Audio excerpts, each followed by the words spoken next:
Bismillahirrahmanirrahim. Nahmaduhu wa sholli ala rasulil karim. InsyaAllah pagi-pagi kita dengar beberapa hadis mengenai kelebihan Al-Quran. Mudah-mudahan bermanfaat bagi kita. An Abi Sa'idin radhiyallahu anhu qala Rasulullah sallallahu alaihi wasallam yaqulu Rabbut tabaraka wa ta'ala man syaghalahu al-Quran an dhikri wa mas'alati a'taituhu afdala ma u'tiya as-sa'ilin wa fadlu kalamillahi ala sa'iril kalami ka fadlillahi ala khalqihi.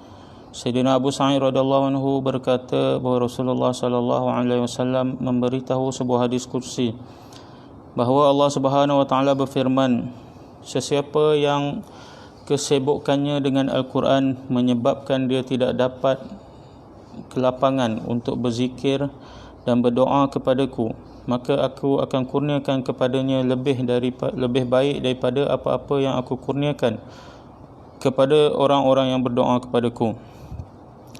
Dan kalamullah, ini perkataan Allah lebih afdal daripada segala perkataan yang lain, seumpama kemuliaan Allah ke atas segala ciptaannya.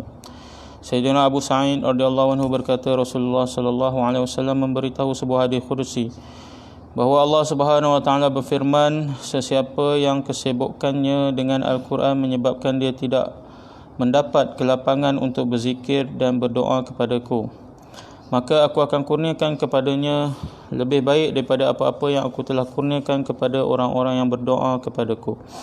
Dan kalamullah, yang perkataan Allah lebih afdal daripada segala perkataan-perkataan yang lain, seumpama kemuliaan Allah ke atas segala ciptaannya. An Jabirin radhiyallahu anhu an Nabi sallallahu alaihi wasallam qala Al-Qur'anu musyaffa'un wa mahilun musaddaqun man ja'alahu amamahu qadahu ila al-jannah wa man ja'alahu khalfa zahrihi saqahu ila an-nar. Sayyidina Jabir meriwayatkan bahawa Nabi sallallahu alaihi wasallam bersabda, Al-Quran ialah pemberi syafaat yang syafaatnya diterima dan pembela yang mana pembelaannya diterima.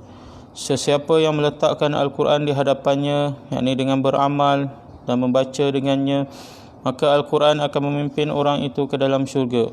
Sementara sesiapa yang meletakkannya di belakang, yakni tidak membaca dan tidak beramal dengannya, maka Al-Quran akan menolaknya ke dalam neraka.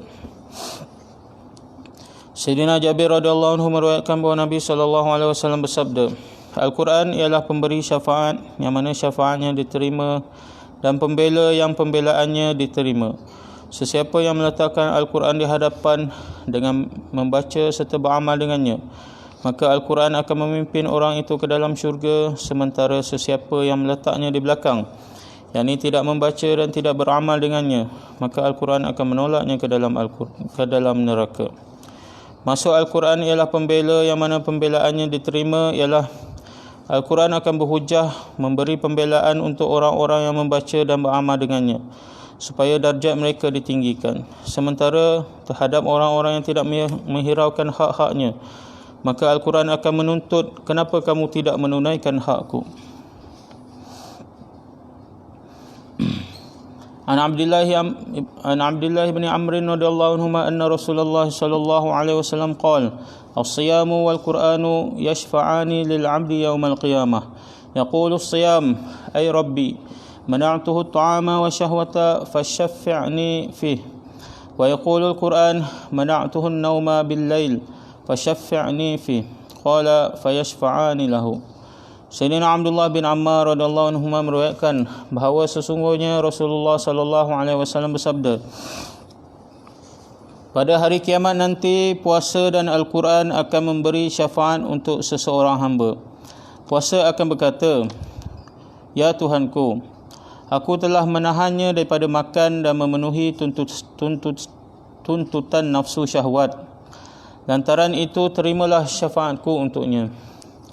Al-Quran pula berkata, ya Tuhanku, aku telah menahannya daripada tidur pada waktu malam, yakni dia sentiasa membacaku dalam solat-solat sunat pada waktu malam, maka terimalah syafaatku untuknya. Jadi kedua-duanya memberi syafaat kepada orang-orang itu.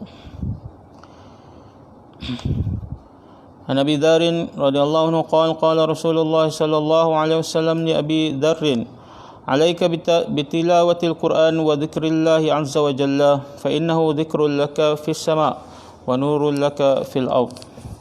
Sayyidina Abu Zar meriwayatkan bahawa Rasulullah sallallahu alaihi wasallam bersabda, ambil beratlah untuk membaca Al-Quran dan berzikir kepada Allah, kerana sesungguhnya amalan itu akan menyebab namamu disebut-sebut di langit dan menjadi nur petunjuk untuk kamu di bumi. InsyaAllah kita telah dengar beberapa buah hadis mengenai kelebihan membaca Al-Quran. Sama-samalah kita luangkan masa setiap hari, paling kurang kita dapat baca beberapa helai sebelum kita memulakan tugas kita dan sebagainya. Mudah-mudahan Allah bagi keberkatan bagi kita dalam hidup kita. Dan tuntutan Al-Quran, sekurang-kurangnya setahun kita dapat khatam 2 kali. Jadi sama-sama kita membaca Al-Quran dan penuhkan masa-masa luang kita untuk membaca Al-Quran, insya-Allah. Subhanallah bihamdihi, subhanakallah, insya-Allah.